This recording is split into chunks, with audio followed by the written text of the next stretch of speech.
here. NIP getting closer. Oh, flash! Oh my god! What a line! FNX comes right back into it. Still the man advantage here for NIP and Fallen. If ever there was a time for you to come alive, it is now. Picks up the first kill, gets the second. This is what this man does!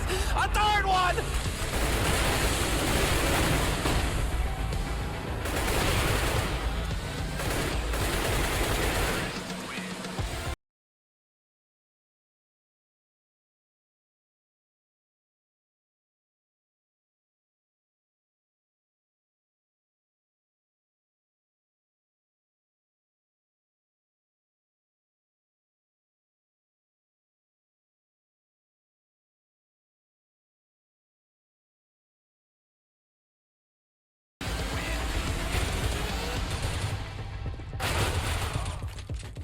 Nice Molotov. It actually lands behind the truck there, but Karrigan going to get picked off. Device with a bit of a refrag here. Still a 2 vs 4, and this should finally be Liquid's round. 35 seconds left to push in Device. Picking up the one-shot sickness with another one. It's now 1 vs 2, and he's got the Tech 9 out, shooting and almost killing a Dren. Gonna run a bit closer here. 25 seconds. That bomb is out in the open, though, and Device is gonna have a hard time trying to get back here and pick it up. The Molotov, it might just block him off. Can they actually stop him? Running through his heat. Oh, Device is gonna go for it. He gets a headshot on top of the container, and that's now gonna be the triple kill. Adren very low on health. 9 seconds, 8 seconds, one tap there. Device not hitting the shot, and Adren, he's gonna be moving closer as well. Device has got the rifle out now again, and he goes for the shot. It's gonna be the quad kill. TSM, they cannot lose around this game. It's gonna be 10 in a row with some very, very big clutches for the TSM side. And now Forrest looks just trapped in here. Forrest, last man left, and in a 1 vs 3, he gets a headshot in. Still more to come, maybe 45 seconds here. And Luminosity, they should not be giving up this round. There's almost no way that Forrest can do this. He's got the clock out though, hasn't reloaded yet. They're looking for more headshots. They're a little bit scared of him. Forrest is actually controlling right now where the Luminosity players can move and where they can't. 30 seconds, gonna go for the peak once again. It's a 1 vs 1 fight, and right now, Forrest, he's just ruling them one at a time. He gets a headshot on Fallen. He might actually do this. Cold is behind him. Oh my god, he picks it up. That's going to be the win. NIP, what a way to start.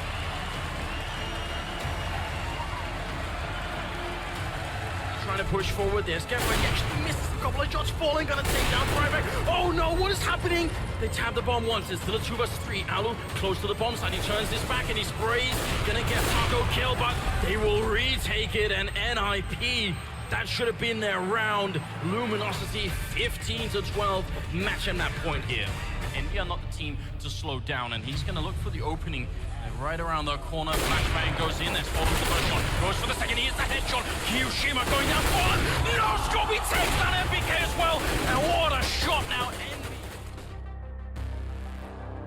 and Taco's got his back, great teamwork, all pushing up, Fallen gonna go down, but this is too late. Kenny in a 1 vs 3, and Luminosity, they are 1 round away from match and map point here. Kenny getting a single headshot, he's got the double, sprays, gets 1 more. There's no goddamn way that he's gonna do this. He's got no health, Cole's gonna go for it, he gets shot! Kenny, what are you doing? You've got to be kidding, that's a clutch! Oh my god! They can fall in the face and be ground down to a halt. A vital half-second bot, and they line up again! Cold, 3, nearly 4, he gets it in the end! He's got that UMP. Let's see if we can find a shot here. Close, nicely done. That's the bomb carrier as well. Pinned down, so that wasn't gonna help. But Alu still wreaking havoc in the back lines. Picks off there. And Taco, mid-air, double kill, and he's gonna set up for the triple as well. Alu sitting on 4. If he pulls off this clutch, it's the ace, but it's not meant to be.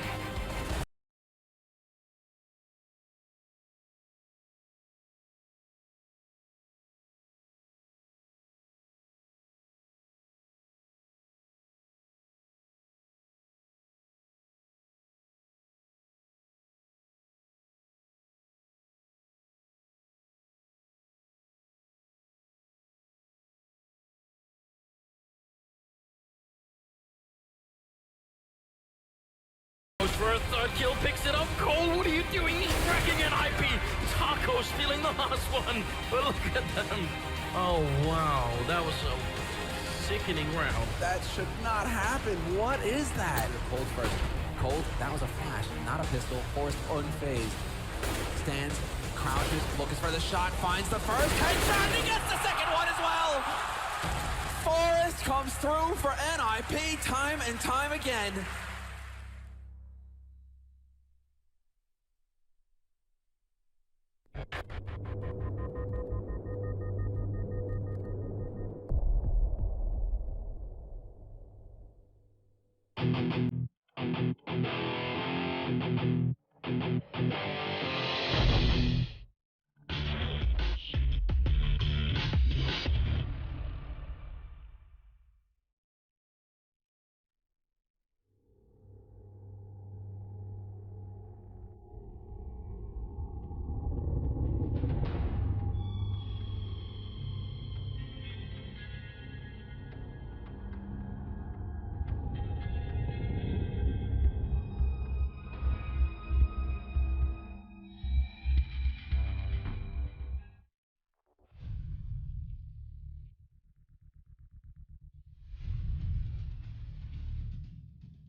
Hello everyone and welcome the last day of the FACEIT Season 3 finale live from the Dreamhack Open Winter 2015 in the beautiful Swedish city of Jönköping. I am your desk host Richard Lewis and we have assembled some of the finest minds of the Counter-Strike generation to help break down the semi-finals and final of this amazing tournament. Next to me on my left, as ever it kind of feels now, it is Duncan Thorenshields, the world's leading CSGO expert. As long as they keep writing those checks, Rich, I'll be here. I mean, because we're mates and that, Yeah. Friends, friends. You see him hover hand me there on stream. Why not? Come on, bro. Where's the love? What do you want me to do? Oh, yeah, I love you, mate. Let's go. Show's over. It's the last day, mate. We're at stage 3, and after stage 3, we all know it's over then. It certainly is. So. And joining us, we have got two great analysts and indeed observers. We have got Yanko, who had his first ever Reddit appreciation thread. Yay! That's why he came with a tie today. Yeah. He's asking for more money. Yep, his own dressing room. We got Yanko there, and of course we've got from Room on Fire the wonderful Vendetta. How are you guys doing today? Awesome. I'm really excited. We had some crazy games, crazy upsets yesterday. Luminosity knocking out NIP, so it's going to be really interesting to see in what form they show up today. Yeah, excited to see Fnatic play. We haven't seen too much of them. They kind of coasted their way through the tournament up till this point, so I think they're going to be up for their first test. So speaking of the tournament up until this point, let's take a recap. If you're only just joining us, you've missed an amazing tournament. It's had everything, including 16 zeros, and one of those teams that were on the receiving end of that 16-0 in the semis, which is a bit crazy. Anyway, we'll bring that up for you now on screen. You can see this is the Group A side of things. So we got off to an interesting start. Legacy, the New Zealand-Australian mix, went up against Virtus Pro. Took 12 rounds, good account of themselves, but class told. Then we had Team Liquid, unfortunately, on the receiving end of a Thanksgiving stuffing at the hands of TSM. Then Virtus Pro played TSM, probably the game of that day. Very close, TSM edging it. And then Team Liquid beat Legacy 2-0 to set up Virtus Pro to 2-0 Team Liquid and send them home. Now on Group B, we had a crazy shock in the first game from that group. NIP beat Envious 16-8.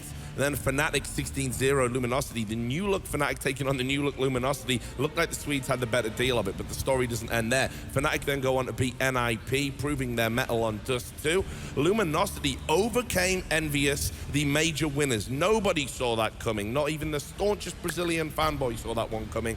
And then Luminosity double up by beating NIP, putting them out the tournament in an action-packed game, which sets up the semi-finals as this. Fnatic versus Virtus Pro will be the first game of the day. One of the best matchups in Counter-Strike right now.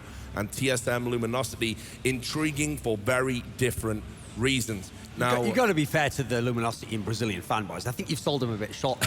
I know some of them thought that they were going to win that. That's because I've seen some of them predict Luminosity would win games between TSM and Virtus Pro. That is true. They are bad betters. Got him. Got him. Well, let's just talk about the semis. Obviously, we're going to go to the stage soon and introduce our good friend Parla. But these are some great semi-finals. I know we've got Fnatic Virtus Pro first, but let's just talk about TSM Luminosity, which is going to come later in the day. Mad, surprising semi-final. Both of those teams now in very different positions. I feel TSM need to at least make the final of this tournament to kind of justify what's going on behind the scenes for them. Luminosity had no expectations coming into this. Now suddenly they're winning best of threes. Well, consider this. On day one, TSM 16-0'd someone. On day one, Luminosity got 16-0'd by someone. So the disparity couldn't have been bigger to start the tournament off. But listen, TSM's still a world-class team. They're still an elite level team. They only tend to lose to top level teams. Yeah, they probably do need to win at the tournament overall to kind of keep that status there and not just be an also run. But you have to look at the form that Luminosity was in yesterday, and you can't ignore that. You can't look at beating Envious in a best of three, then beating NIP in a best of three, and you're there in all the maps. Like they were very, very impressive. But will form carry over day to day? That's always a big question with these teams. Whereas TSM, you kind of feel like you know their day-to-day form a bit better, I think. Yeah. And what did you guys make of it? Yeah, it's really the same. It's like what you mentioned with the day-to-day form. They started out the tournament getting 16-0'd. So we immediately thought, well, there's no hope for Luminosity. They're just done. Yeah. And they come back. I'm really afraid that they're going to run into a super expected TSM, which is going to perform, and Luminosity won't be up to the task. That's my biggest fear. I also think the map pool that TSM has plays fairly decently into Luminosity's as well. So that They could be don't another. decide to Vito train instead of Cobble again. Yeah. Yeah. Oh yeah, that could be a big. Well, I mean, we'll definitely talk about the crazy TSM veto process a little later, but Janka, Luminosity definitely caught your eye. Do they have a chance of winning that semi-final? Do you think they could go to the final? Of course they do. Yesterday after the show was done, we were talking about how we couldn't make a single prediction, you know, how crazy Yeah. the tournament has been. So I predicted Luminosity is going to beat TSM, then lose to Fnatic 16-0 in both maps in the final. Why not? Why not? Why not? It's reasonable. Why It's not? only reasonable. It's Considering the time. tournament. That Reddit thread's wrecked him. No, but I mean, it was just crazy to see Luminosity sort of bounce back like that. And, you know, I still think this is why it's tough being an analyst, right? And we've got it so hard, haven't we? I know. All that mad money they pay me. It's a tough life. Fanboys just crying all the time. But think about it, though. I mean, Trying to hide your- I think everything we said was rational up until that point where we were like, you don't change a lineup 2 days before a tournament, or this happens, you get 16-0'd. But now the advantage seems to have been they've started playing. Nobody can get a read on them. There's no demos to go and review. You have no idea how they're going to play, what maps they're even going to pick. It's made them this sort of unknown quantity, and it's working for them. Well, I guess that's the added benefit that TSM gets, given that Luminosity have made it so far into the tournament. They're actually going to have LAN demos to look at of Luminosity, and you know, if they take their job seriously, they've probably done so and gone through several of the strategies that Luminosity have done, because we saw that versus NIP on Cobble. They did the same B execute every single round, pretty much. And they just did the same thing versus Envy as well. So if they go into a map like Cobble, for instance, if that just so happens to not be vetoed by any of the teams, then we could easily see TSM having something prepared for that. And that's worrying if you're LG. The difference is as well, some of the teams like Envious and Fnatic, they never did go down the anti-strat route. They went down the route of, in Envious's case, they just try to find favorable actual aim duels and win them. Fnatic was more like they just tried to read the game as it comes to them. TSM, I've even heard Kerrigan complain to me because he's an old school 1.6 player. Like, it actually annoys him that some of these teams, you can't just look at the demos and anti-strat them. He wants to go back to that style of play. So I expect they will have watched the demos and they will have come in knowing, like, right, if there was only a couple of strats worked on this particular map, so they haven't got that down, if we play that, we're going to shut those down specifically. We're not just going to play our standard game. We're going to have stuff prepared to destroy that strat. 'Cause if they don't have that, maybe they fall apart completely. And that is a real possibility for Luminosity. So the first semi-final we're going to have, obviously, is Virtus Pro versus Fnatic. And new look Fnatic. And Cuban alluded on stage that Virtus Pro are trying a different style of play. I don't know how much that was kidology or whatever, who knows. But let's just talk about this Fnatic side. Very different to what we were used to seeing under Pronax. Super aggressive T-sides from them, and they look a very different prospect. I mean, that was the thing. The original Fnatic built their name on being the amazing CT side team. They were more like reactive CT side team.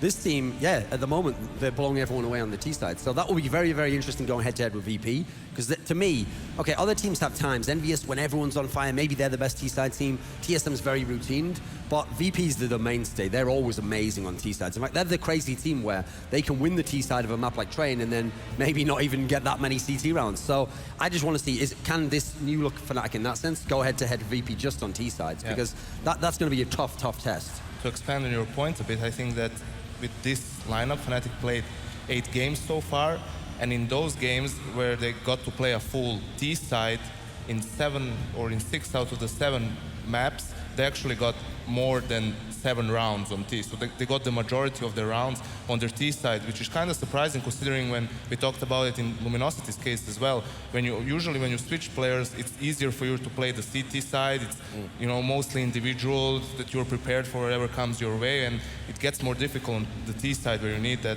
teamwork, cohesion, flash for each other, those executes and everything. So they played dust 2 games here, so it's kind of hard to tell on LAN how their other maps are, what's their map pool at the moment. But in one map, obviously against Luminosity, they got 15 rounds on the CT side. Against NIP, they get 12 rounds on the T side. Unluckily for them, against Virtus Pro in this particular case, Virtus always bans dust 2. So yeah, we'll have to see we'll how see that what goes. happens, and we're going to get some insight on that now from Parla. He's on stage to introduce these 2 teams.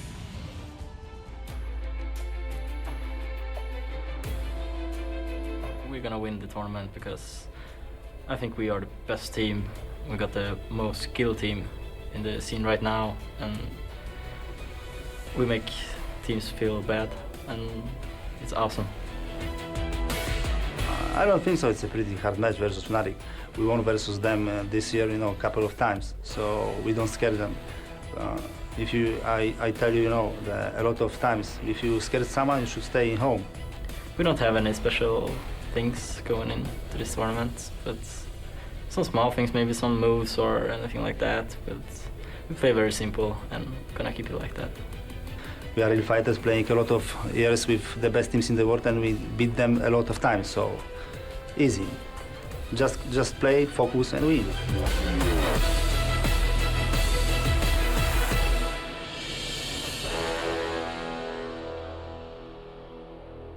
Welcome, everybody, to the Final 4 day here at the FACEIT season finale at Dreamhack Winter 2015.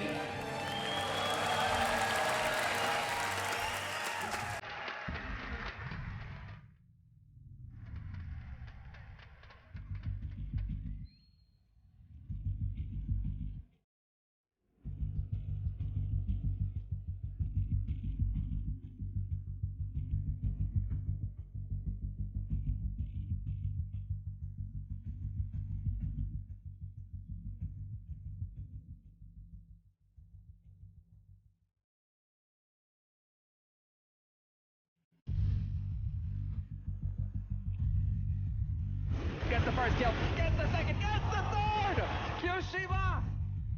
Picking up Michaelina to follow. The bomb is dropped. He picks up the double kill, turns around, and he headshots him right as he comes out the apartments. It's Happy gone. Second, and then the Molotov goes down, and Pronax does it! Ace for Pronax! He demolished Starix, chasing them down. Absolute massacre here by Starix.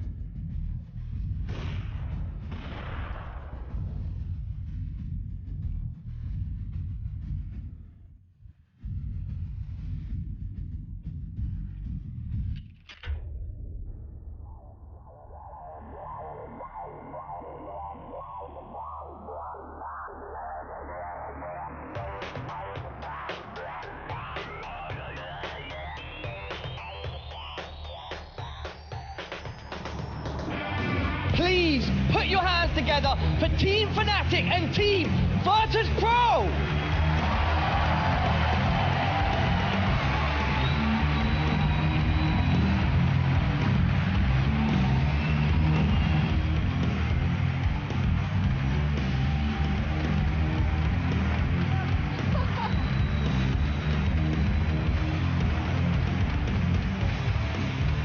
Good to see you both. Now this is going to be an extremely exciting matchup. Crims, can I just get a bit of background on the tournament so far for you guys? Because it has been relatively easy. I think a 16-4 and a 16-0. So coming into this, could you guys be too relaxed?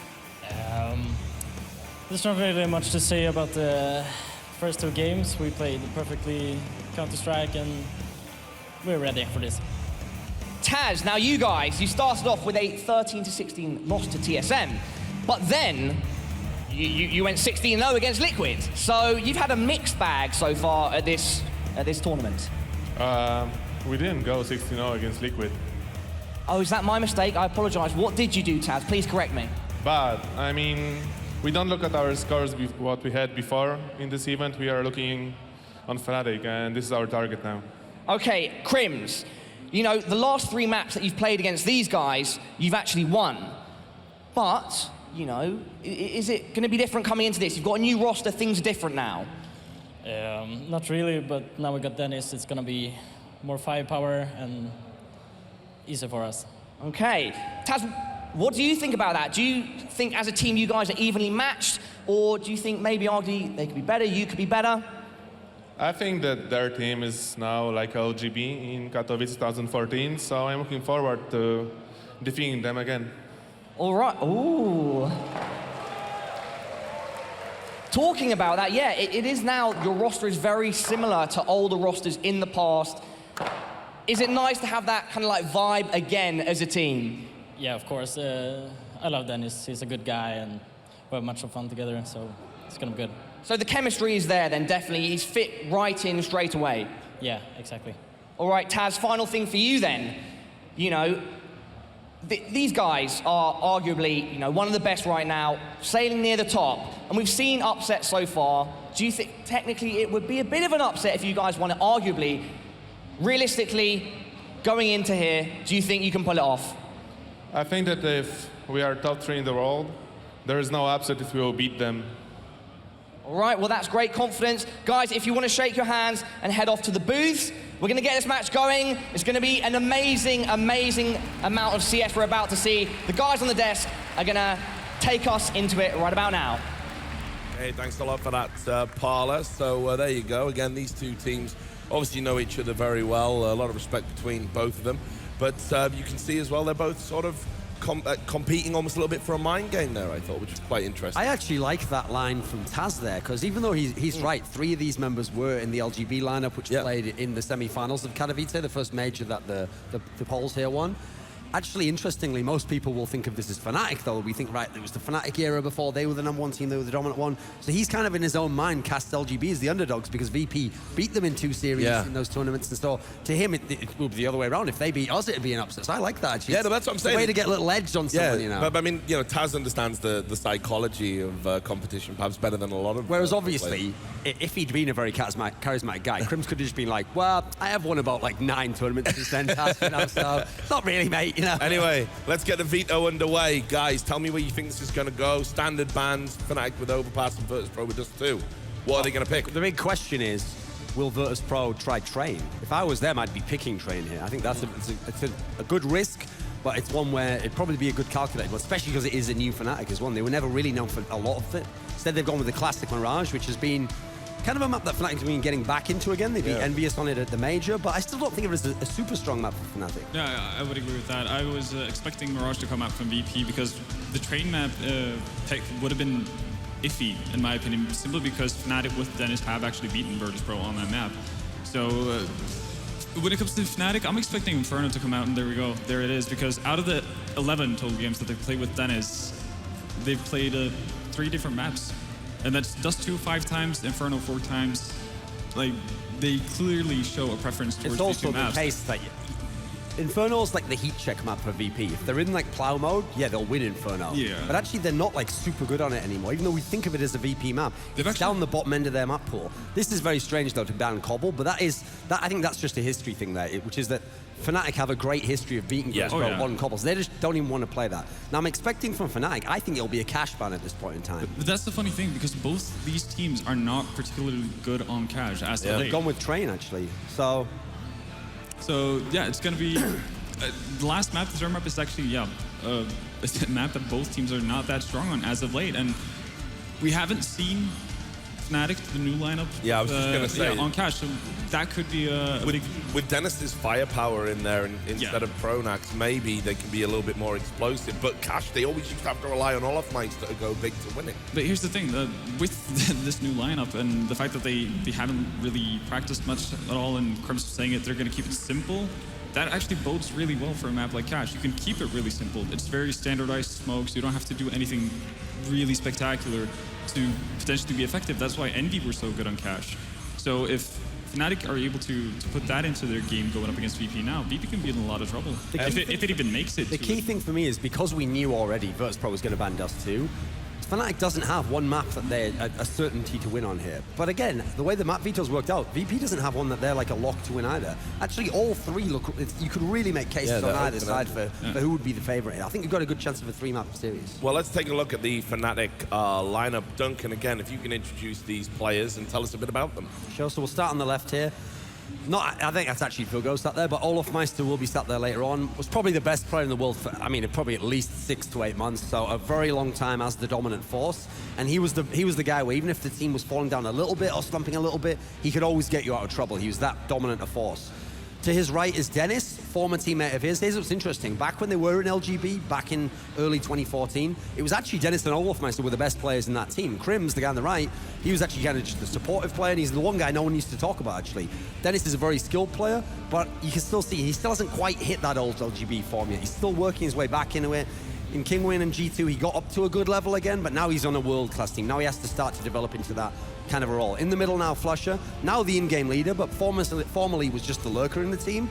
But at one point in time, if we're doing history again, in 2014, he was a very, very good lurker, though. Extremely consistent. Within this team, they brought in other star players. He had to kind of like give up a bit of space, play around other people. He was more on the supportive end of the scale there.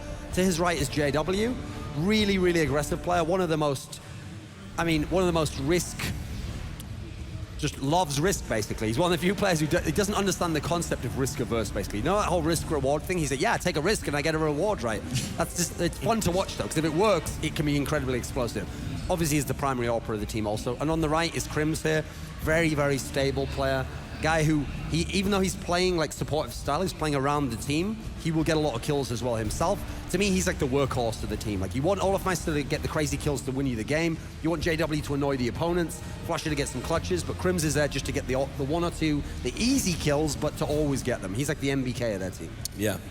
Anything to add to that, guys? Is there a player that we need to watch specifically in this Fnatic lineup? Well, I would point out Krims, especially looking at the map pool and the first 2 maps, since we talked about it yesterday when VP played, how they're really good at taking mid control, then going either A or B. I think Krims is going to be crucial in their defense on Mirage, since he plays the stair area, and also he's going to be the guy that's probably going to have first contact.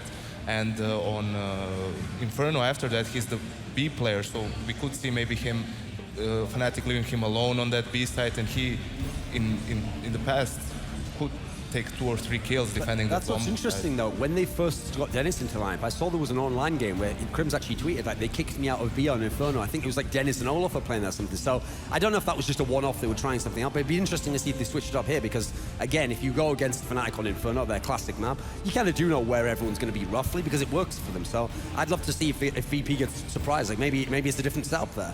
Now, Vendetta, I'm going to let you introduce Virtus Pro, because obviously Duncan's always talking about these guys.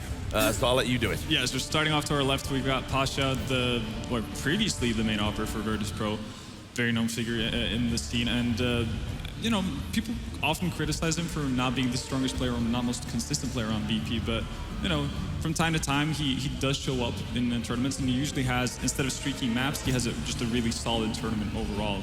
So if he gets off to a hot start for VP, he is someone you can rely on for that tournament. Bialy, one of the newcomers, if we can even call it that. This lineup has been together for the longest time. It's the longest tenured lineup in CSGO. So, but Bialy, the newest of the newcomers, I guess.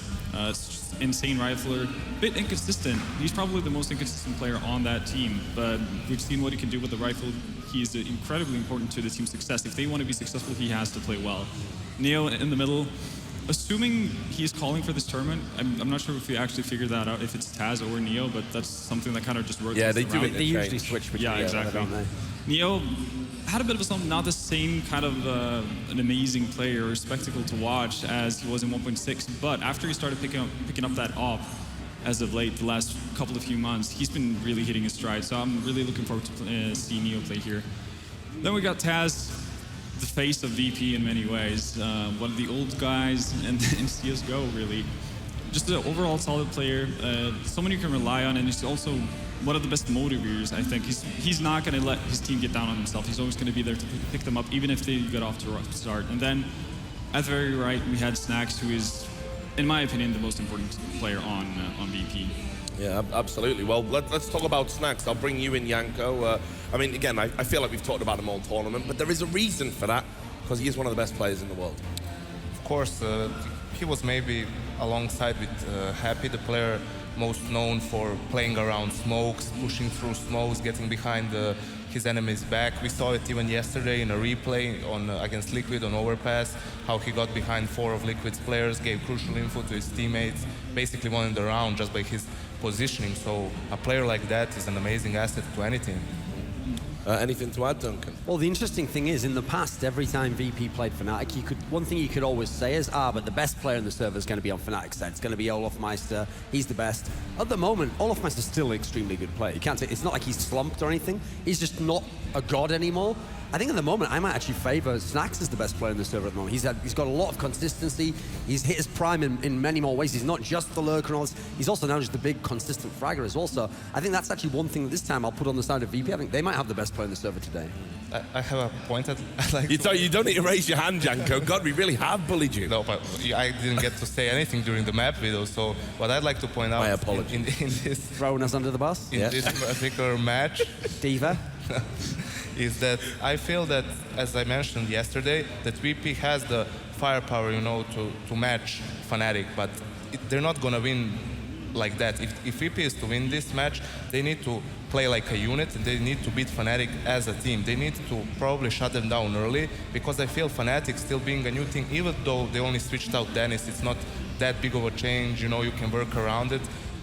I feel that if they shut them down early, Fnatic doesn't have that many tricks up their sleeve. It's going to be harder for them to adjust, to think of something new to do later in a half, especially on their T side, as VP on their CT side are very reactive. They switch things up. You never know what's going to happen. Are they going to push you? Where's the upper going to be, and so on. So that's how I feel this game is. Well, in that case, an open question to all of you. Would you agree these CT halves are going to be the more important ones in this series, because we know that both of these teams are very, very good terrorist sides. Virtus Pro probably is right up there with Envious. So we've seen Fnatic old playing really Envious. aggressive. Oh, old Envious, not the new Envious. As of yesterday, the new Envious. Dead now, of course.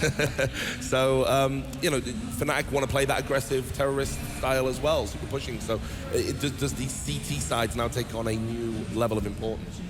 I mean, it's more to me what the Fnatic CT side will be. I kind of know for the Virtus Pro side. And here's the thing. Teams themselves, even if they'll say, oh, we're really confident, or they won't acknowledge a weakness, you can tell by how they play, they do on some level know where their strengths lie. So someone like VP, you notice they don't get kind of phased if they do have a relatively weak CT half. If they play Cobble and they actually do give up 70 rounds to the other guy, they're not like normal teams oh, I might be in a bit of trouble. Look, no problem, just win 10 rounds on T side. Well, obviously it wouldn't last that long, but you know what I mean? Yeah. They're just we've got no problem, we can win this on T side. So they know that their game relies on the T side. For Fnatic, it's more if Fnatic shows up and it turns out they also have an amazing CT side and a really good team, then they're going to win the series. So it's more the question marks on the Fnatic side for me.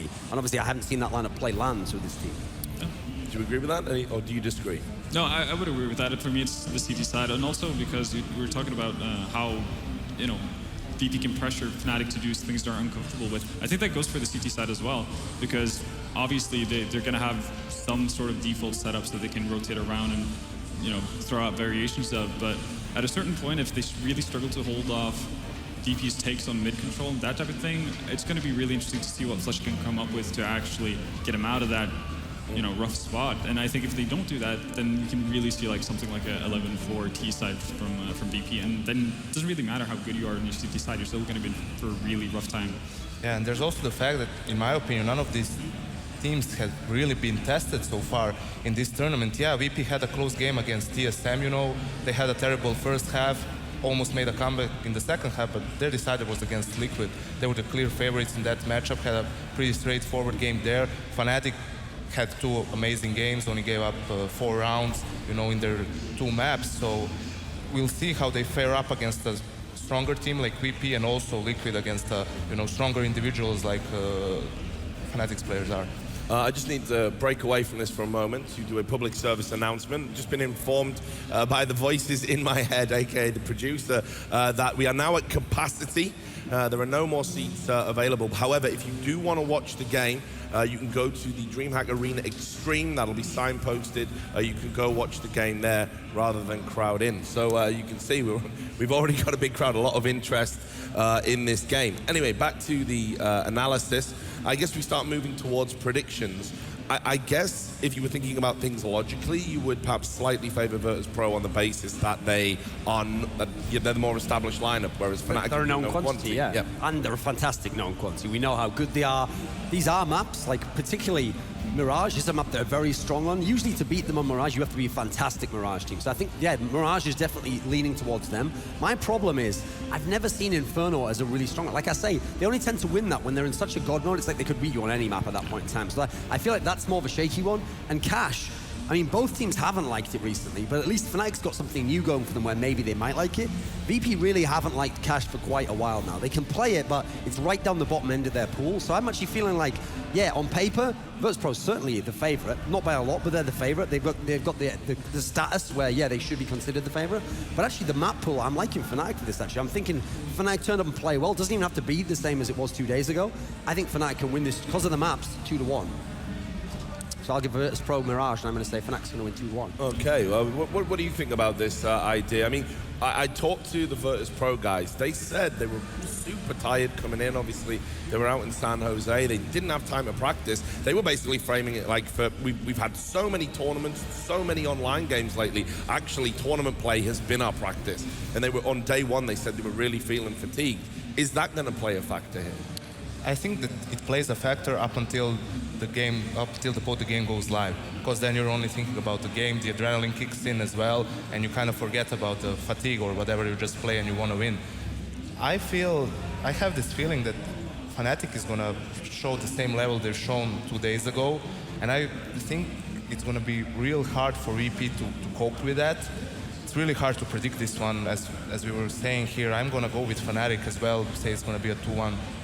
Yeah, well, the desk is in unison, 2-1 for Fnatic as well. I think on Cash, just having the addition and the extra firepower with Dennis on a map like Cash can really benefit Fnatic. So if you have two teams on a map that they don't really like that much, firepower can be exceptionally good solution to that kind of a problem where you don't want to fiddle around and try to read your opponents. You just want to go straight to the aim duels and just open up sites. And I think Fnatic have that opportunity with Dennis in the lineup.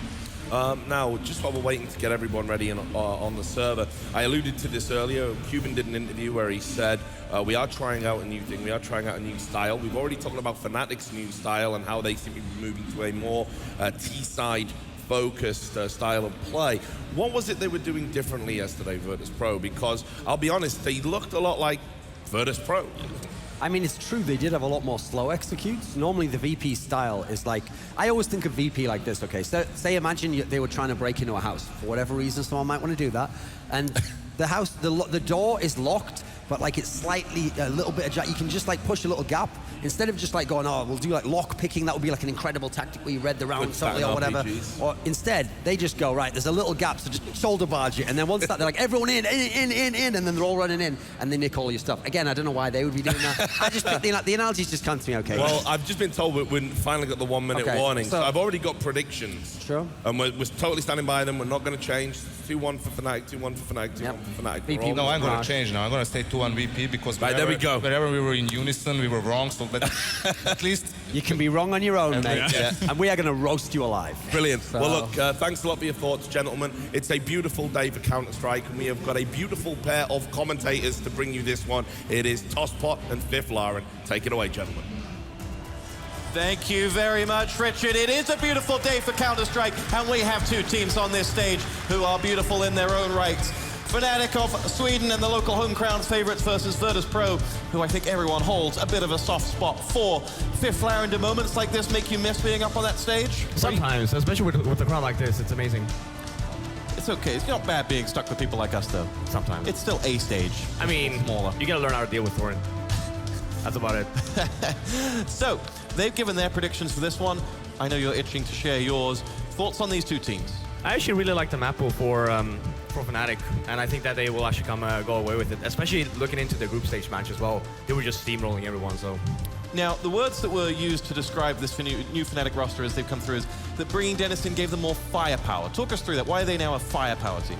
Well, I mean, Pronax was their in-game leader. He was more of the support player, the tactical player, whereas you have Dennis. Dennis was by far the best player in LGB, took a break, and then ended up coming back and playing for Gamers 2, and now he's back in Fnatic, so back with the Crimson Wolfmeister, used to play together with LGB. So it's a lot more heavy hitters on the team now, which is something that maybe they were lacking. I mean, I don't think that they were that bad when, you know, Pronax ended up leaving. Yeah, sure, they had a slump, but it wasn't to the point where it's like, well, we can't win any more tournaments. And what did you make of Taz on the stage there? He wasn't his usual jovial Taz self. You know, sometimes you get to an event and Taz will be upstage taking selfies with you and that type of stuff. That was serious game face Taz. Yeah, I mean, they want to win. Especially with the bad performance they had at IM San Jose. Sure, they had Mihu instead of Snacks, and that's a heavy hit for VP, especially when Snacks, obviously, it's VP's best player, right? And then you end up missing him. Sure, maybe the firepower wasn't lacking, but when you have such an impactful player not playing on your team, it's different. If Mishu was playing instead of Bialy, then we might have seen a different scoreline, right? But best player out, it actually hurts a lot. Here we go. We are underway. It's Virtus Pro versus Fnatic on map 1 of 3. You're joined by Fifth, Laren, and Tosspot for this one in the FACEIT semi-finals. Yeah, you're going to see a smoke run coming in here on the A-bomb side. But look at BL and Pasha, they're very aggressive on the B-bomb side here. So if they really want to, they can actually push and flank here after Fnatic actually finish their execute. Let's see what Fnatic run, as it is Taz in his game face looking to do the damage, and he will go down first, as will Snacks follow him. Fnatic have 3 unanswered frags as they take control of that A site. It is down to just Pasha and Bialy to recover, and the pair of them are stacked up and ready to go. First 2 shots are headshots from Olofmeister, and that is how you send a message across the stage. Yeah, I mean, didn't even end up losing a player, and for VP there, that's not how you want to start off a game, right? You go in and you end up missing 10 bullets on the guy in the bomb side. But yeah, for Fnatic, very simple smoke grenade execute on the A bomb side, just end up shooting headshots. So, what can you do against Olofmeister in that form? So, this Fnatic side, how much are they still learning one another with this roster change? Obviously, they have the familiarity that they've played with, or many of them played with Dennis before. Or does this just all come naturally when you're at this level? I mean, when you have a new player, the one thing that you have to adjust is obviously the in-game leading, because now you have Flashlight. Sure, he used to call a little bit before when Pronax wasn't probably feeling too up for it, or maybe they just want to change, and Flusher was the one that was calling, but that's always going to change a little bit. There's different styles of play, so that's just changing a player. I don't think is going to hurt too much, but just the way that you play is going to take some time to get used to. All right, VP looking to see if there are any Fnatic players coming their way. They have 4 players waiting to predict a B push, but it's going to be Neo who's going to sound the alarm. Yeah, I mean, nothing here for that VP can do. Oh, that's how you get yourself out of trouble. First shot's a headshot as Dennis goes down. Neo's got a second. JW falls, and now he has an AK for company. Can he follow it up with the third as Neo rolls back the years, looking to hold on to the A side all on his lonesome. Reinforcements have made their way over now, but Taz goes down to Olofmeister's headshot, and Olofmeister goes about it with another twofer. Bialy is out, and it's a 3-on-3. That AK on Neo, who still has 98 points of health after those 2 exchanges will go. Let's see, Pasha's going to have a momentary opportunity, and he takes it. The biceps dispatch of Flusher, and now maybe they have a very small window of opportunity. Neo gets the next frag onto Olofmeister, and Crims will have to do the holding job on that bomb site with what may be a hat-trick if he can down Neo, who's had one hell of a round, going for frag number 4. Now it'll be Crims charging up against Neo. Neo does get all 4 frags, but Crims did his job and delayed anyone getting into that site. Yeah, I mean, I jinxed Fnatic so much there. Neo with 2 incredible headshots, just holding the A-bomb side. That's why I call this, like, nothing for VP can do here. If Neo would have gone down, it's just easier for VP just to save the weapons you had, because you had some guys with armor, you had the pistols, just end up trying to get some exit kills. Neo with 2 great frags, ended up being very close, but then at the end of the day, at least, Fnatic at least won the round. That'll be a confidence booster for Neo, no doubt. As he also has a weapon to play with this round, and he'll show us exactly how you play, getting the frag onto Crims, as now that Fnatic assault will make its way down in towards that B site, where there are 4 VP players lying in wait for them. but are unable to do anything about it as Olaf and Flusher connect. Bjarly does get one onto Olaf. Taz and Neo do help themselves to frags, and suddenly it's JW 1 versus 2, and he will go about his business by taking Neo down to just 9 points of health. And the two of them will make themselves hard to spy and try and run down that clock. They know the bomb is laid strewn on the floor. And JW will go out and he will be left chasing shadows as Taz will be picked off. And now Neo and his 9 points of health have 23 to find on the other man as he will sit waiting for him and find him. And Neo has certainly had his Weetabix this morning as he has started on fire. Yeah, I mean, both rounds, Neo is the go-to guy here. Fnatic always, obviously almost winning the round anyway. But yeah, 2 great rounds by Neo and just completely stayed VP there. Always good, especially when Neo was the only one that actually really had anything on the VP side. He had the armor, he had nades, he had the AK as well, just doing work. Now, let's talk about the setup we have for Fnatic on this round before I get into that question. Yeah, I mean, it's a force buy completely. I mean, it totally makes sense, especially since VP ended up winning that eco. Fnatic just want to reset their money once more. And you see here, I mean, just look at the minimap. It will be a B push here with a lot of flashbangs going in and also the Molotov to cover off the car. All right, on board with Fnatic as they lead the charge in towards that B site where Bjarly is lying in wait. Flashes are in, Fnatic are following them, and VP are moving players over from the A site. Pasha strikes first, and it's Dennis that goes down. Can JW echo the role of Neo with just that deagle in situ? No, he can't. Pasha and Bjarly have frags, and now Olafmeister is the last man to go down, and Taz has it, and we're at 2-2. Yeah, very good hold by VP. Actually playing very defensively on that B-bomb side, which was great for him, because if they had played a little bit more aggressive, he would have been Molotov, the guy all the way in the B-bomb side. He would have been Molotov off, he would have probably ended up dying, and then would have given Fnatic so much more space to work with. Now, playing defensively, VP just held that perfectly. All right. The question I was going to ask you in that last round was, we talked about Fnatic making this change, and they've made maybe once a year they make a change. Virtus Pro head steadfast and have held that lineup for oh so long now. You were in a team that did that. We'll come back to that in just a second here as Snacks picks up 2 frags against the ailing Fnatic side as they go into that A site. You were in a team that did hold steadfast and didn't make roster changes for so long. Talk to us about what that strength brings by the security in numbers and knowing you're going to be together for a while. Well, you know each other so well, right? You know the tendencies of each player that you play with. And one thing for VP, it's always been the case in the Polish scene, is that they look like they hate each other. You know, that I obviously I don't speak Polish, but just look at the hand gestures and how they actually talk to one another when they lose a game. It's just, you know, they're just screaming at one another, right? So it's good because they can actually take criticism, and then, you know, you learn a lot from just sticking together. VP have turned this one around and now hold a 3-2 advantage with Snacks and Bjarly picking up a 2 frag advantage here in round number 6. Snacks, though, gets caught with his pants down, and Crims will take the frag. It is JW who will level the numbers up as Bjarly goes down, and we're left with 3 apiece here. Virtus Pro not knowing whether they're coming or going, and Fnatic lined up to enter that A site, but not sure if VP are fully convinced by that at the moment. No, it seems to be a fake because they're not showing the bomb, so VP is a little bit skitterish right now. You see the Pasha just pushing towards the B-bomb side just in case they rotate it back. This is very good for Fnatic. Just stay calm, just wait, and just wait for the rotation coming in from VP so they actually don't have to fight too many people.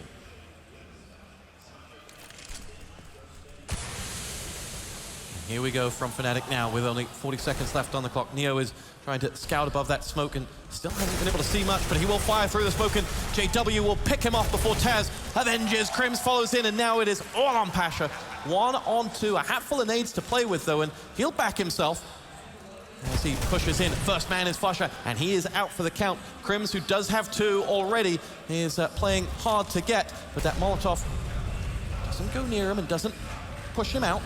And now we'll see Crims show and will, in the end, be on the wrong end of a Pasha 2 frag, and that will be VP going 4-2 to the good. Yeah, very bad position for Crims. Obviously, when the last remaining player from Fnatic went down, Pasha was flanking, Crims had really nowhere to go. Pasha missing the Molotov completely. That could have been a lot worse for VP, but it's very good, very slow and methodical coming from Pasha here. It's actually Flusher that goes down. And for Fnatic, again, it's very smart play, just holding off a little bit more, just wait for VP to get a little bit nervous and rotate back Pasha, and then you only have to fight 2 instead of 3, right? So good play nonetheless. Ended up not winning that clutch situation. Great from Pasha. 6 rounds in, is this what you expected to see? Yeah, I mean, for VP, this is their map pick. Here we go. It's going to be Olfmeister to pick up frag number 1, and he's joined by Dennis on the other side. We've lost a lot of health on the remaining VP players as well, though Taz has leveled the numbers only momentarily. Olfmeister is in on the action too, and now we spy Neo lying in wait. Bomb is in position on the A site, and the remaining 2 Fnatic players are scouting around for our remaining VP players, one of whom is Neo, and he gets himself the frag onto Olfmeister, and we're left level. Who will strike first? Pasha with no sight of the bomb carrier, but we know that Crims knows exactly where he is. He looks for him and finds him as Pasha tries to escape. Bomb will be put down now. Neo and then AWP can't spy much. And he will edge his way in, but this is a much harder retake than the one he faced earlier, as he has little to no information. You can see there's no one on the right, but he's seeing nothing on that other side. And Dennis has done a great job of just being hard to get. And Neo will decide, you know what, I might just call their bluff here, and he does! Picks up the round. Neo rolling back the years. 6-2, 5-2 Virtus Pro. Yeah, that's a massive communication error coming in from Fnatic. Bad plan to start with, and having a 2-on-1 situation, yeah, sure, Dennis was extremely low, really didn't want to peek there, but look where the bomb is planted, and look where Crims is. He's so far away, and there's nothing you can do about it.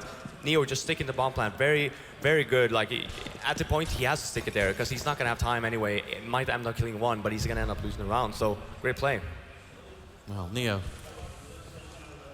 we're on board with momentarily. Now JW. Neo and that AWP looking for love in mid. Yes, we just have the regular default here from Fnatic. CJW just holding, Flush and Olfmeister going to take over mid, and Neo with the op here, so we'll see. He ends up actually rotating back towards B, just to go over catwalk. But for Fnatic here, actually the first slow round we actually see just where they're not taking control. It's just leaving VP in doubt. And here is Neo, and then AWP, he can't escape JW, who gets him just as he was trying to reset positions, and that's a big opening frag for the Fnatic side. You see here from Flush actually rotating back. Looks like it's gonna end up going B. I mean, now you have to go B. JW can just push out of the side. It's completely empty, so. And Fnatic have their B-bomb site all to themselves. Only Snacks putting up some resistance, and it will be Bjarly left 1-on-3, and he will start well, but has very little health to play with, and expect to see that bomb going down courtesy of Flusher.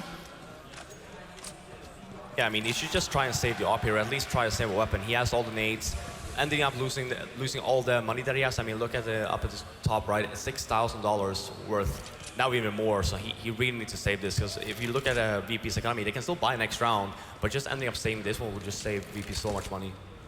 That's exactly what he's going to do. So, it will become 5-3. Home comforts for Virtus Pro thus far on a map that they have so regularly staked their claim upon. And Fnatic will be looking to narrow that gap. What's a halftime score that you'd want to see if you're either side on this?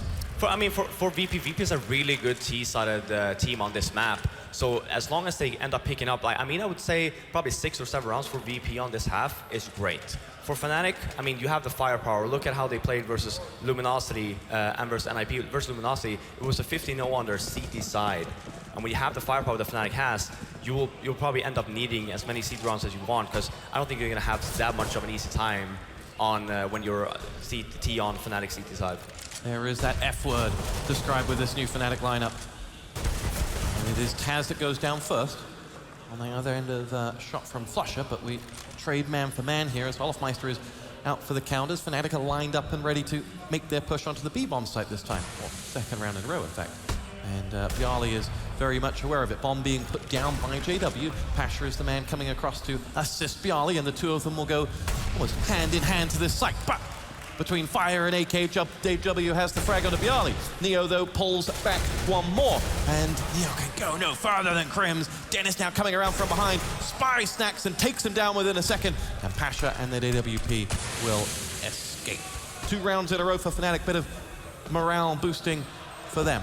Yeah, both on the B bomb side. I mean, you saw the tendencies that Fnatic had. I'm gonna wait. Yeah, you saw the tendencies that Fnatic had before that. Oh, Pasha.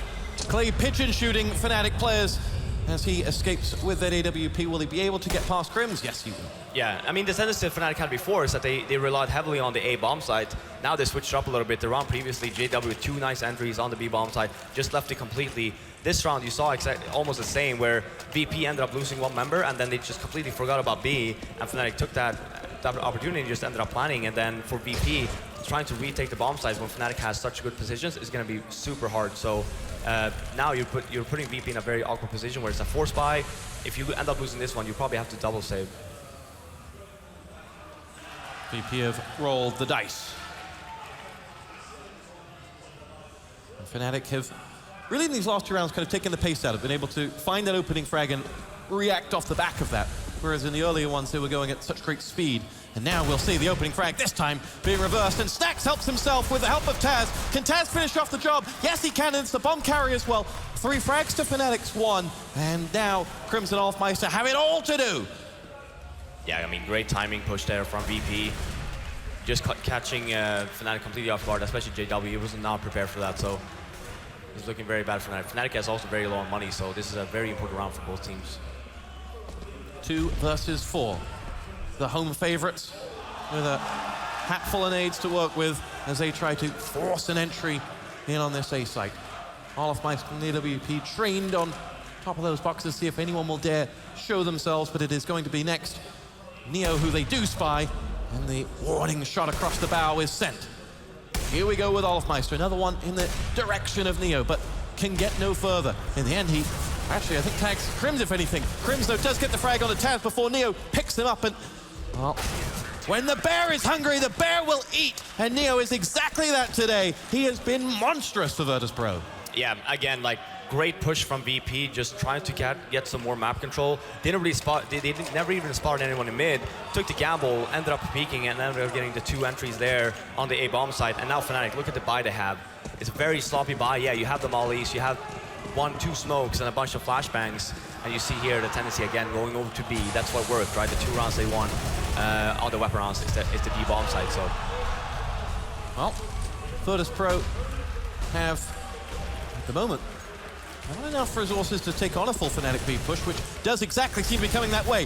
Bjarly, though, picks off Olfmeister, who's trying to flank. Pasha with a point blank AWP downs Flusher, but we're running out of Polish players there now because Pasha and Bjarly both gone. Neo follows suit, and Fnatic have control of the B-bomb site. And Virtus.pro will now use the 2 men that they've got to try and sandwich a retake, but this is a hard one. And Taz opens up the fragging, but it costs him his life as JW picks him off. And it will be Snax 1-on-2 to do the dance against 2 players that he can barely see. First man is Dennis, though, and he downs him. JW's next, point blank from Snax with 1 point of health. He gets the kill, but it's too little too late. And Virtus.pro will not save the AWP either.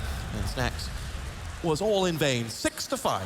Yeah, and like I said, ended up going towards B. Pasha getting the entry in the B tunnel there, ended up going down, giving Fnatic the op, and you saw the work that Crims did with that. Ended up killing Neo as well. Nice by Snax, but then at the end of the day, it took a little bit too long for him to actually try and retake the bomb site. Ends up losing the round anyway. Sure, it's good that you actually end up killing all the Fnatic players, because again, look at the buy the Fnatic has. They won the round. They have 1 smoke and 1 flashbang to work with. I mean, you could have tickled Snax and he would have died, but he was able to deliver those 2 frags. As these saving Virtus.pro players are being picked off 1 by 1. This will tie us up at 6-6. And if you're a Virtus.pro fan, you're sitting happy right now. Yeah, I mean, so far, but you also look at it this way. For Fnatic, having 6 T rounds so far, knowing that how powerful they are with their aim on their CT side so far during this tournament, I wouldn't really count them out just yet. I think it's going to be an extremely hard half to come back from VP, especially if you end up losing the pistol. Yet another somewhat of a shaky buy from VP here. You don't have the op on Neo. You have the Mag 7 on Snax. You do have some nades though, but you don't have a defuse kit. There is Snax looking for that point blank hit with that Mag 7. Is he going to be able to do it? No, Crims drops him. And Olofmeister will follow up on the Pasha, and what Fiflaren described as a shaky buy is looking less and less stable by the minute. They're on a 1-on-3. Bjarly is that one, and he only has 5 meager points of health to work with, though Snacks proved that these numbers can be done with but 1. But Bjarly is no Snacks, and it will be 7-6. Great hold from Fnatic. I mean, VP there with the sloppy buy ended up going very aggressive. The first time that they've actually done so in this half, and Fnatic, they were ready for it. Ended up getting those 2 entries, and then just open up the side completely. So for Fnatic now, you see here VP again, because of that buy, they're gonna have to save to be able to buy it on the next round. So it's looking really good for Fnatic so far. All right, round number 14 starts well with Dennis and the F word clearing out 2 responses there, but Olaf avenges, and we're left with just Pasha left standing, 1-on-3. What do the Biceps have in store for us now as that bomb goes down and he has very little to play with? Yeah, again, Fnatic very aggressive, knew that VP would be on a save, just ended up walking up towards A there, getting the 2 entries, open up the side completely, and ending up, I mean, right now you have 8-6, and look at VP's money, yeah, they can buy everything, but if you put that up on Neo, there will be, let's see if they actually did buy the op, but you will see here for the remaining VP players, they will actually have enough money to have at least 1 Molotovs, they have the smokes. You actually don't see a kit yet again from VP's side, so if the bomb ends up going down, it's going to be very, very hard for VP to actually try and retake that and defuse on time. All right, let's see what plays out in the last round of this first half. And Crims and his AWP stand firm at the sight of a grenade, and he escapes. He's half health. Yeah, yet another default from Fnatic. I mean, saw the tendency that VP had when they 2 rounds ago when they pushed. Fnatic is playing a very calm and collective. They know they can hit the bomb site if they want, because they obviously have the grenades to do so. So for them, it's very smart. Just keep it calm. Just end up trying to get a pick or 2. You see Crims with the op as well, just trying to get a pick on B. But JW and Dennis just holding over A. So I think if Crims ends up getting the pick on B now, they might just rotate back. Well, all on Crims then, as he will go head-to-head with Bjarly on the other side, but they are all lined up for that A push. And Crims has yet to see someone, and Pasha gets him in the back, and that will force the A push. Everyone else is over there, and here we go with Fnatic. Dennis leads the assault. He gets one, but goes no further. Snacks is the next man into action. Does damage, but gets only 1 frag. He is out for the count with Bjarly leading in that charge. Neo and his AWP elsewhere have the frag onto Flusher. Dancing through the smoke comes Bjarly, but to go no further, and it's JW and his 1 point of health that will keep hitting harder and harder against these VP players. His grenade does it, but in the end, it is the power of Neo that finishes off JW. Halftime score is Virtus Pro 7, Fnatic 8. Fiflaren, your thoughts? Who will be the happier of these 2 sides? I would probably say Fnatic. I mean, Fnatic, new team, VP there. We're talking about it before coming into the game where they felt a little bit shaky. Obviously been traveling so much, just came back from San Jose. For VP, I think that they had more rounds that they could actually have won. You saw the B hold that they had. It's a little bit sloppy, ended up losing a bunch of rounds on that. Took a few gambles, didn't really pay off. Getting the last round, though, is very important for VP, and now moving forward on their T side, they just have to start off well now. You've mentioned that trip back from San Jose a few times. Talk us through the life of a professional gamer. What happens in the week after an event when you're going straight into another one? I mean, they ended up flying back on Monday, I believe, and they ended up coming back to probably flew straight here to Dreamhack on Tuesday. So essentially, you only have that 1 day where you have to adjust your time clock again, and that's extremely hard, especially if we're talking 9 hours here. Super hard. I mean, for the first day, they were probably feeling very tired. Now, coming into the final day today, I mean, I flew the same way, right? And I'm fine today. So should the players in terms of how you adjust. You need maybe more than 2 days to actually adjust when it comes to your sleeping pattern, but now you should be all ready to go. I'm glad that you're fine as well, by the way. Thank you. You see here from VP, you actually have 3 smoke grenades. Bomb is down at T-spawn, just ending up, as Snacks is very aggressive here with the little boss buy. Here we go, it's going to be Snacks to be the first man to see action, and it's JW that he picks off, but we lose Pasha elsewhere. As Fnatic will fire shots into the smoke, and it's Olofmeister who has the number on Snacks. As Crims and the remaining Virtus Pro players now all funneling towards that B-bomb site as Neo picks them off before being avenged by Dennis. And we are 2 on 2, but no health on the bomb carrier that is Bjarly. And Taz down by Flusher, and this is looking like a very tall order for Virtus.pro to come back from. Fnatic 9, Virtus.pro 7. Yeah, I actually really don't like that round from VP. You had Snacks up in connector there with the Tech 9 and armor, so essentially you have a great position. Yeah, great. I mean, obviously that's you don't repeat that every round, right? But when you have connector and you got it so easily and you have all the smokes, just go end up hitting A, and you can just have Snacks there walking into connector and just getting the pickings from B when they rotate back. It's a full save, well, not a full save from BP, but you see there's no nades here. I mean, the only thing that they can really count on getting here is probably like a pick or two, just trying to keep their Fnatic's economy at a minimum. But I don't like this too much. At least try and do something together here. Like, at least like buy one smoke and one flash and just try hit like a bomb site with brute force with what you have. Because here you will probably not get too much of a payout. Maybe you will end up killing one, but that's not what you're hoping for, especially when you're spending so much money, right?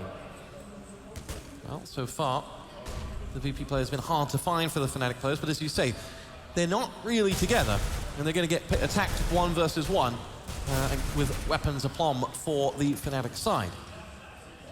And now we'll see whether Neo, who can push, comes back.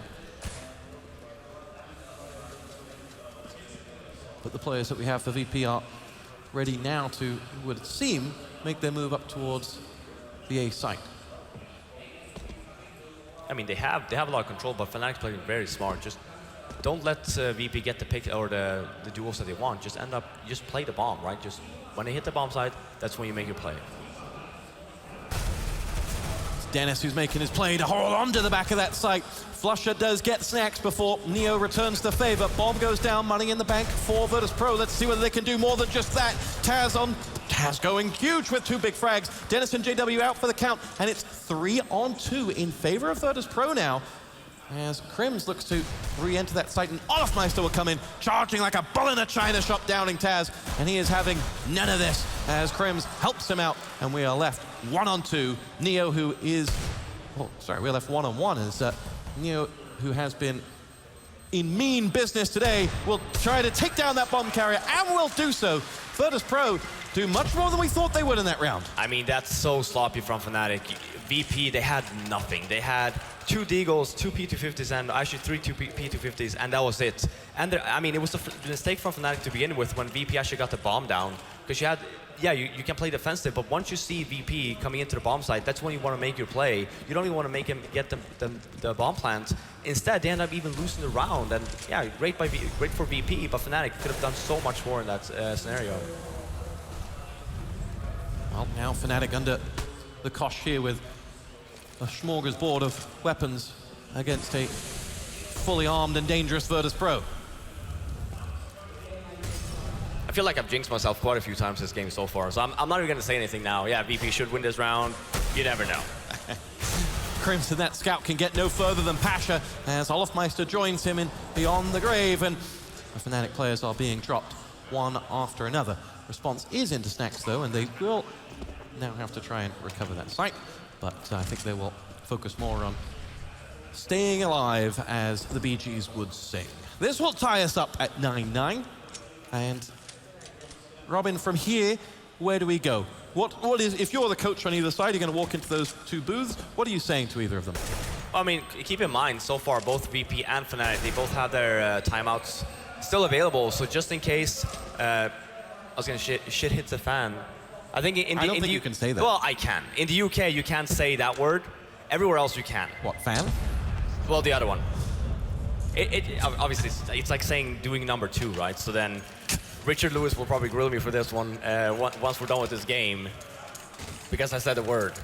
How about, you know, what you would go, the thought that... Yeah, so if things come to play where you feel like, okay, we don't have any more answers to what they're doing, call a timeout, talk about it then. But so far, I mean, it's so early still in the second half here, so there's still so much time to work with. Fnatic will have yet another save moving it forward to the next round. So now it's just get the round over with, try and do some damage, and once it's done, that's when you make your play. Flusher is the only line of resistance for Fnatic, who are, well, with the help of Olofmeister, going to at least make this pricey. As the bomb goes down, and Olofmeister ready to roll with another one. Nice work from Olofmeister here as he pulls us back to a 2-on-1, and just as I was about to get excited, he is dealt with by Taz, who defies belief as he grows older and older, but maintains his status at the top of the tree in global Counter-Strike. Yeah, and I mean, Taz is a great player and remarkable team player, and when you have a team like VP, it doesn't really matter what age you are, you're gonna stick together anyway until one of them probably croaks. Well, maybe. That was very dark.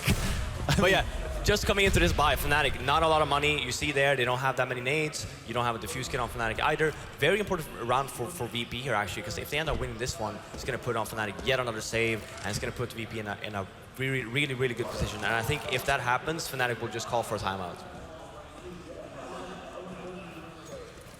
Big round for Fnatic as Virtus.pro, who picked this map, are starting to feel confident, starting to get to that magic number. It's very slow on the target for VP here, just making sure that, okay, Fnatic, they want to dual strike. Fnatic wants to duels, they want to take those plays, and instead just playing very defensive.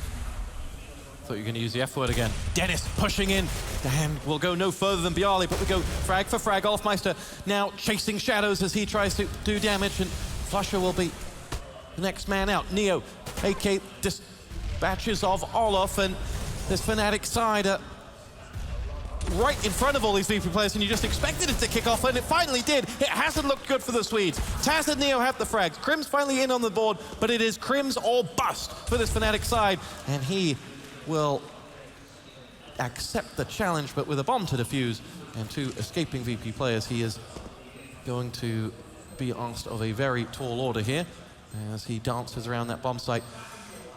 And Pasha just scouting it out from behind, but Crims will be happier to get away with his life in this one, you feel. Yeah, especially knowing that they don't have that much money. Great round by VP. I mean, playing very defensively in the beginning, just making sure that Fnatic does not end up pushing. Then they're just going out with a regular A execute, and they're just massacring the Fnatic, completely leaving Crims, all by himself. And again, they did not have a kit. That's why you saw Crims playing very slow, because he probably knew back then, because they knew that the plan was towards connector, and VP already had members there. So it's a very hard round to win, and they're actually saving the op instead. Walk us through the opening parts of that A execute, because they delayed the entry just enough so they had enough intelligence. Who was doing what there? I mean, you saw there, VP just took control in the middle, very slow, so you actually had Snacks going into connector, and that's very VP-like, where you may not take it fast, but at the end of the day, you still want people in that mid area, because the whole point is that you want to plan towards connector. So when you have mid and you plan towards connector, that retake for any team is close to impossible, because you have so many positions you can actually hide from. JW. Look at that. What he made look so easy onto Bjarly, and then follows up with another one onto Snacks, and JW making a real meal of himself over there. Taz and Neo do have frags, but JW has a third, and the man is possessed in this round as he says to the incoming Virtus.pro players that you shall not pass, and he goes for 4. Crims gets the 5th, and Fnatic, when they needed someone to dig deep, it was JW who aptly did so. Yeah, I mean, JW, 2 entries, ended up with 4 kills on that round with nothing but a ZZ. So great round from JW. Very slow from VP. Here, when they first lose that guy here, they need to stick together. Snacks just ends up jumping down, ending up dying. And then for VP, they can't revenge frag anyone. So it needs to be a little bit more, go together, do it as a team instead of just jumping and do some hero plays. Great round by JW. JW paid the price for it this round as he was the first to go down, courtesy of Neo's scout. Flushes, swoosh of a grenade lands plumb on the face of Pasha. And we go frag for frag, tit for tat, as we're at a 3-on-3 setup here with 2 on A, and the bomb just meandering its way back from the B site. I mean, VP, they have the whole A bomb site here, so for Snacks, just start running and just when you're close, because Snacks, Bjarly is the only one with the smoke, so he needs to use it well here, so Snacks can actually go into the bomb site without getting killed, so you get the bomb down, and then VP is in a very good situation here. Well, right on cue for Mr. Fiflair, and there is that smoke covering Snacks as he puts the bomb down. And now, they've been able to stand a long time. The flash will allow them to take down Olofmeister, and they're left with the man advantage. But Dennis and his AWP is quite the man, as he revenges onto Snacks, and we're at 2-on-2.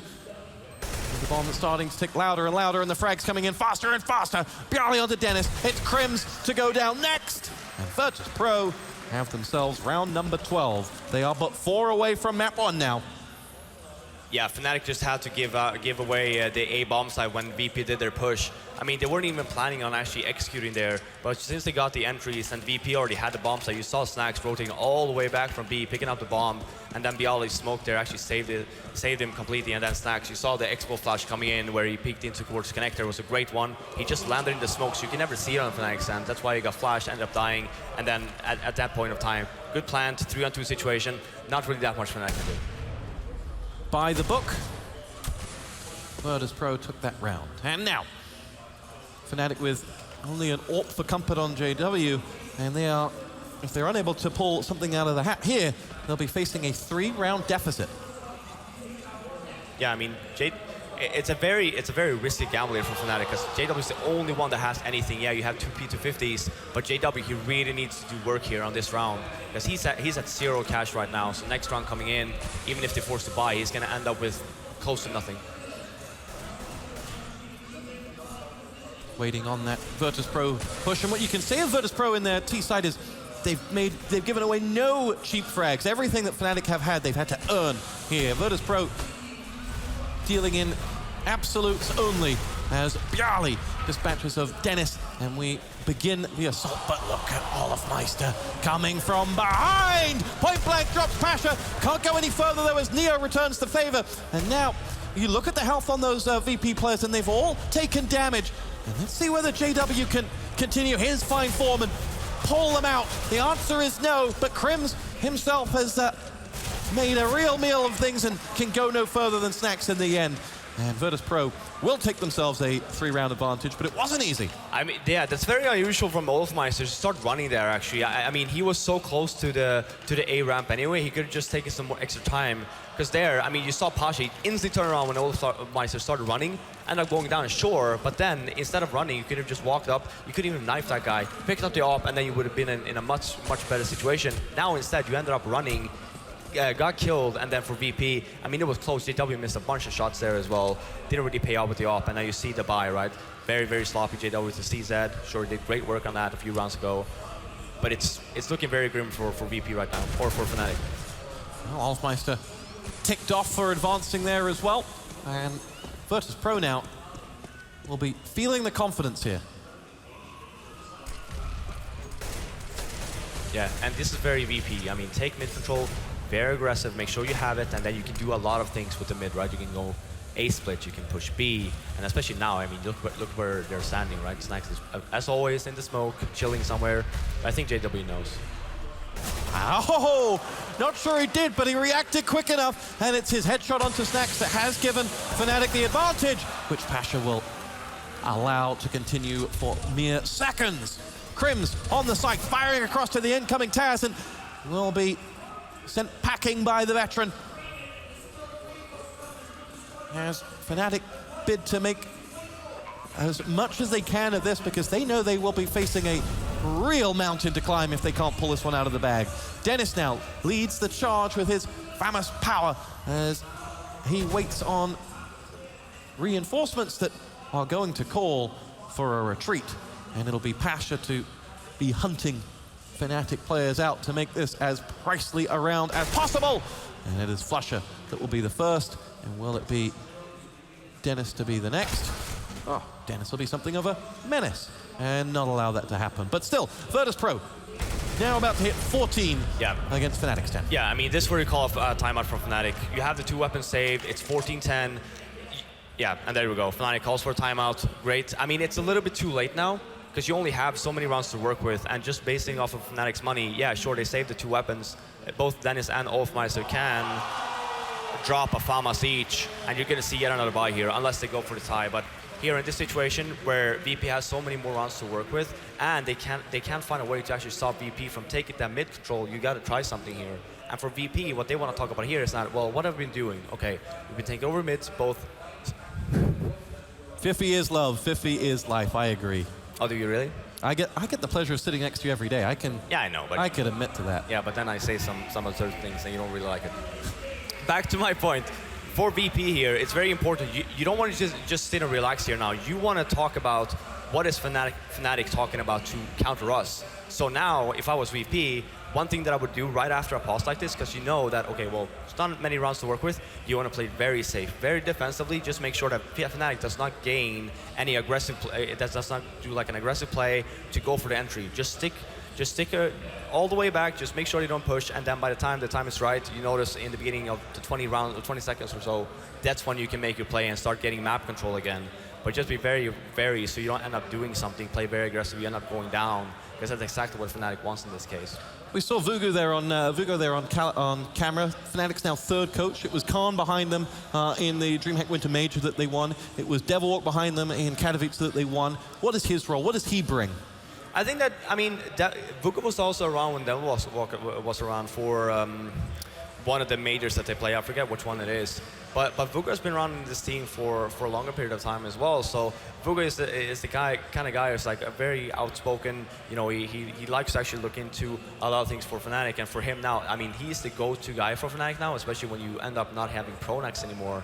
He's the guy that's going to have to tell the team, like, guys, we got to do this. This is not working. Yada yada yada. Yada yada yada indeed. As we hit what could be a final 2 rounds that Virtus.pro need to close this map out. Or did Vugo yada yada yada Fnatic into some form of inspiration? I mean, as of late, every time Fnatic has taken a pause in God knows how many tournaments now, you saw that in a lot of situations where they take a pause and then you just end up winning the game. We'll see if this still sticks with Dennis on the team. You have just cursed them, my friend. I curse everyone.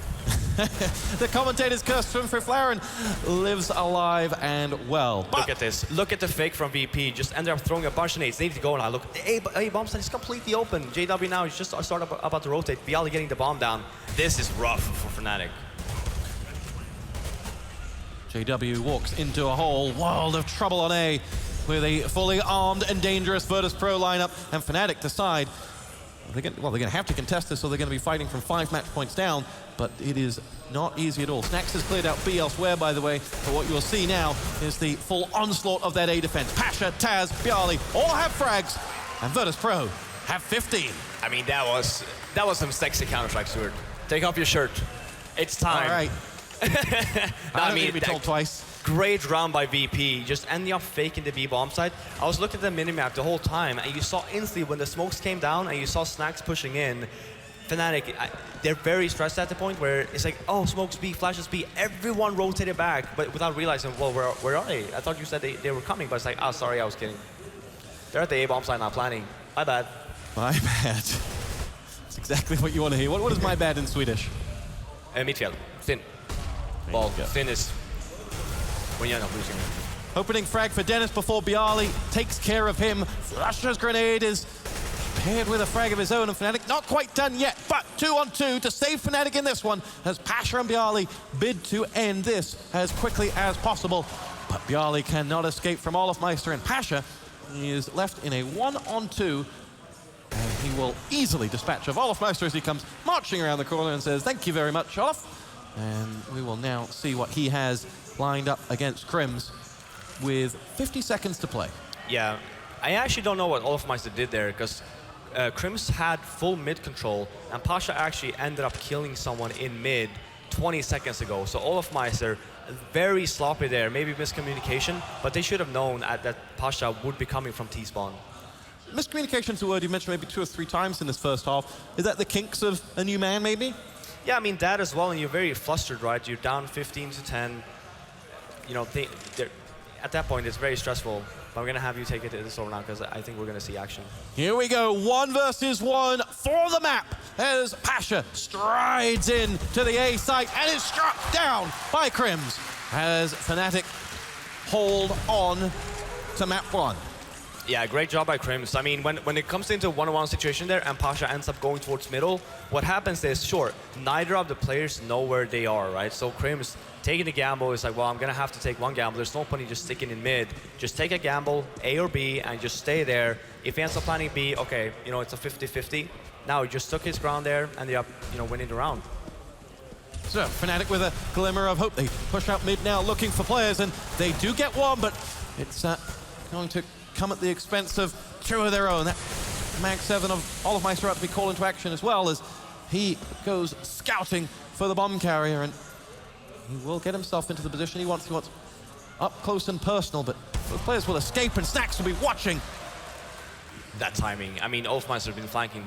That was the third time he was flanking throughout this series, or on the VPC side. Snacks just ended up just scoping at the right time, and they have gone down. And they'll use that opportunity to double back and go towards B. They'll occupy JW, who will have only Crims for comfort, who is scouting mid, and Taz hasn't been able to keep JW at bay, and they now know what's coming. It is going to be bomb about to be planted unless Crims can fire a few warning shots, and the two of them now will try to sandwich this out. The grenade pushes him back. JW walks in, walks straight onto the end of a weapon. Virtus Pro have taken map number 1 by 16 rounds to 11. It was Mirage, it was their choice, but they have sent a message here that, as Taz rightly said, they are no underdogs here in the FACEIT semi-finals. Fibler, and your closing thoughts on map number 1. I mean, for VP, on their T side, actually for Fnatic, they actually started off really well, but then switching over, Fnatic was never in a situation where they had their money in their favor. Look at Fnatic's CT side, they ended up winning the pistol, then they ended up losing the eco. So every round they only won 3 rounds on their CT side, and every round that they won was after every 4th round. So then what happens is you end up winning, and then you end up dying for a bunch of players, and then you end up with a lot of very low buys. And you can't do that on a Mirage, especially versus a team like VP, where you see there, you need to contest middle, you have to take control, because if you give VP control in middle, you're gonna have a very hard time even holding either side, because you have no idea where to go. What do you say at halftime? Got 10 minutes to go, have a cigarette, grab a Coke, do what you do. For Fnatic, how do they build themselves up? They've been here before. Yeah, I mean, it's very standard. If you end up losing their map, it's very easy just to be like, well, it was their map choice, guys. Maybe we haven't really played it too much. And it's one of the maps that Fnatic, they just started to get back into. They haven't really played it too much as of late, and now with the latest edition of Dennis, it's you know, it's a work in progress. Well, it's standing room only here in Jönköping. If you want to find out more, go check out The Score Esports, the official coverage partner for news, stats, and content, available from the App Store and the Play Store. We'll be back after this.